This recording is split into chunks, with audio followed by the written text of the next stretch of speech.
रामेश्वरम हे भारतातील तामिळनाडू राज्यातील रामेश्वरम या जिल्ह्यामध्ये हे जे मंदिर आहे ते आपल्याला आढळते। हे मंदिर एक अत्यंत पवित्र आणि ऐतिहासिक मंदिर आहे। हे जे मंदिर आहे हे मंदिर भगवान शिव यांना समर्पित असून ते 12 ज्योतिर्लिंगांपैकी एक आणि हिंदू धर्मातील 4 धामपैकी एक मानले जाते।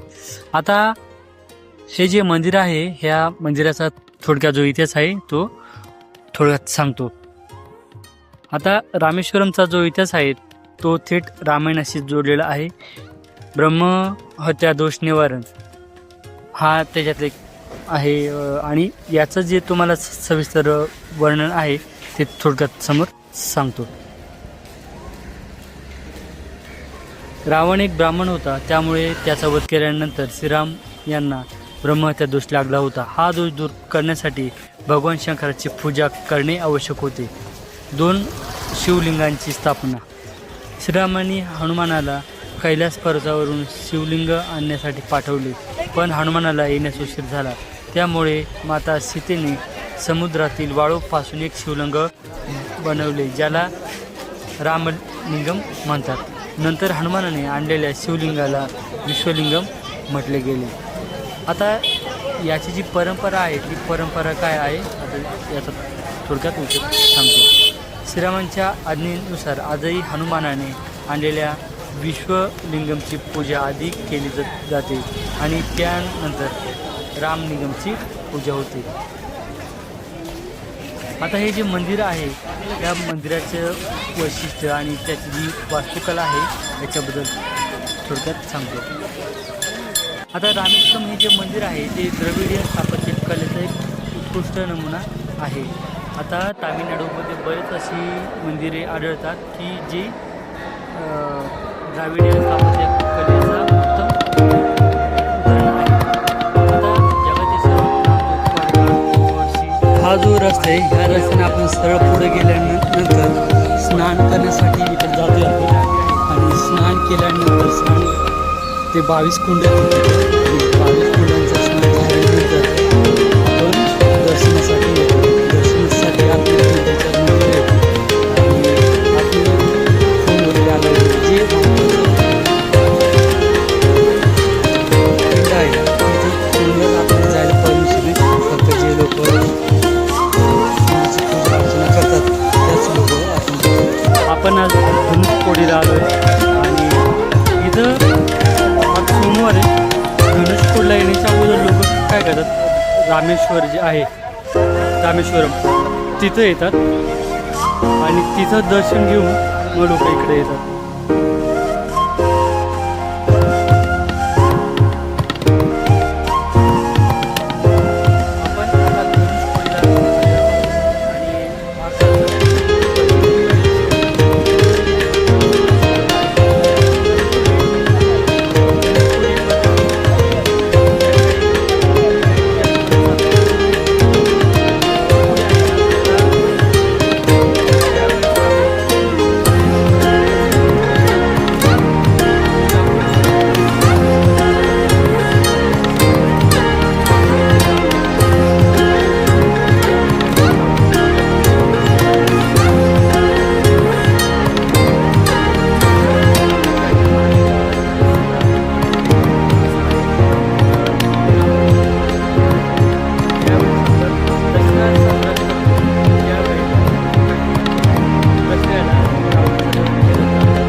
अशा 2 गोष्टी आहेत की आता ह्या याच्यातली कोणती गोष्ट खरी आणि कोणती गोष्ट खरी, आता ह्या ज्या गोष्टी सांगितल्या ह्या सगळ्या ऑनलाईन आहेत।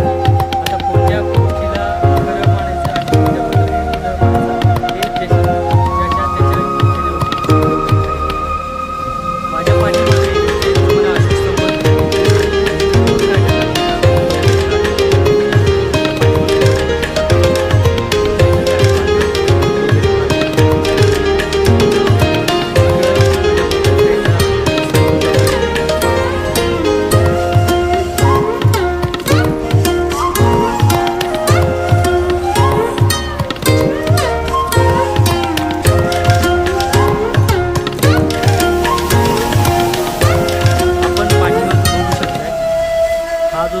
समुद्र आहे. एकदम असं याचा चांगलं आणि एकदम असं क्लिअर पाणी दिसतंय. तो हा इकडचा जो आहे हिंदी महासागर आहे. आणि हा जो इकडचा आहे आपण इथे पाठीमागे बघतोय हा जो रस्ता आहे हा जो आणि पाठीमागे बऱ्याचशा गाड्या लागलेल्या आहेत. थोड्या साईडच्या गाड्या लागलेल्या आहेत. आणि अजून एक माणूस पुढचं पाणी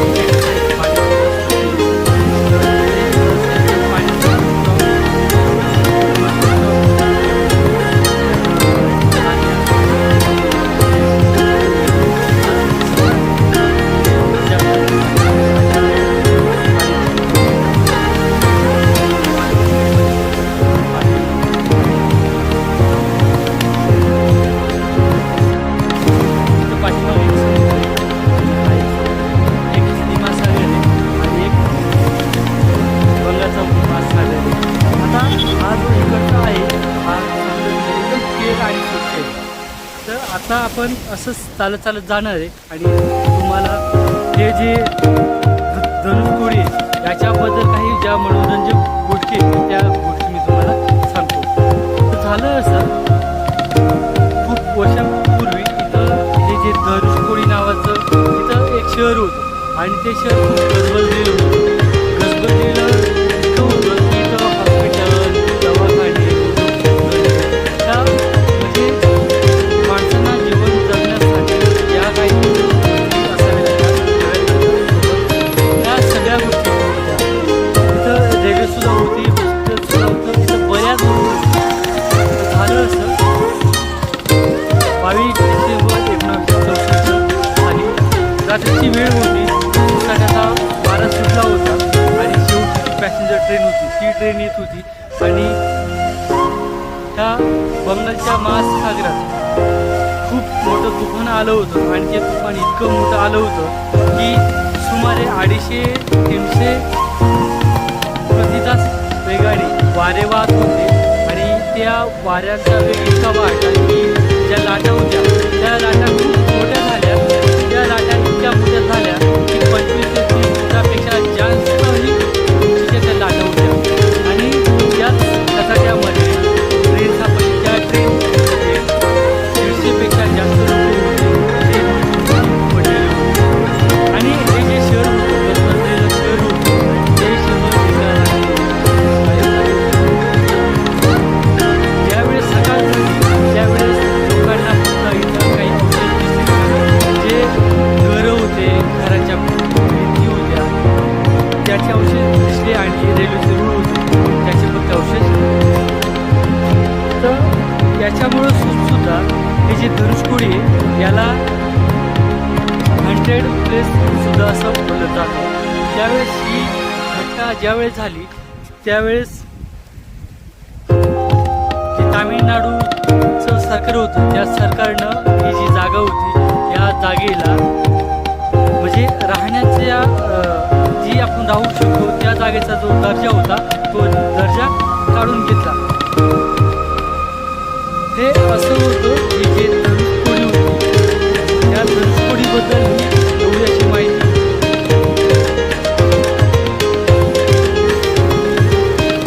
ही धनुष्कोडी आहे ही भारताचं दक्षिणेकडचं शेवटचं टोक जाते आणि इथनं जी श्रीलंका आहे ती 29 किलोमीटर अंतरावरती आहे.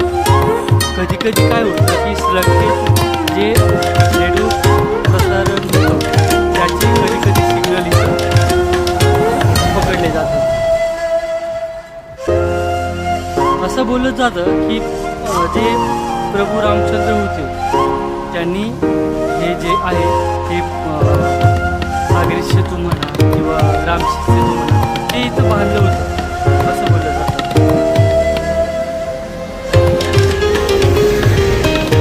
तामिळनाडूमध्ये बऱ्याच अशा काही गोष्टी आहेत ज्या गोष्टी आपण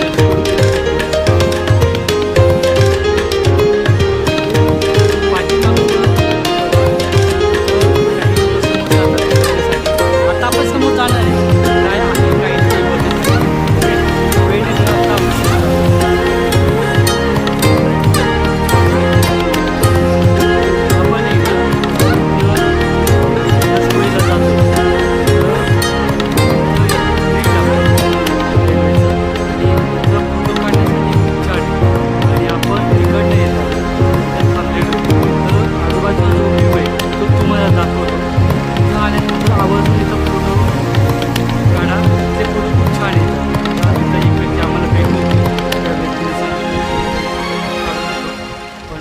फोटो काढण्याचे 100 रुपये सांगत होते.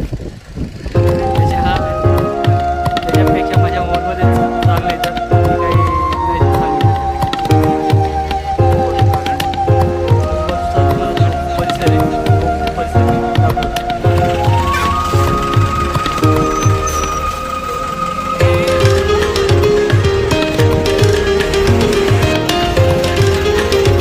इथं तुम्ही बघू शकता, इथं पण खूप छान असा नजारा येतोय. इथं खाली सगळ्या बोटी लागलेल्या आहेत. सकाळ आणि संध्याकाळी इथला जो नजारा असतो तो खूप छान असतो आणि बघण्यासारखा असतो. जेव्हा मोठ्या गाड्या इथनं पास होतात तेव्हा हा जो ब्रिज आहे हा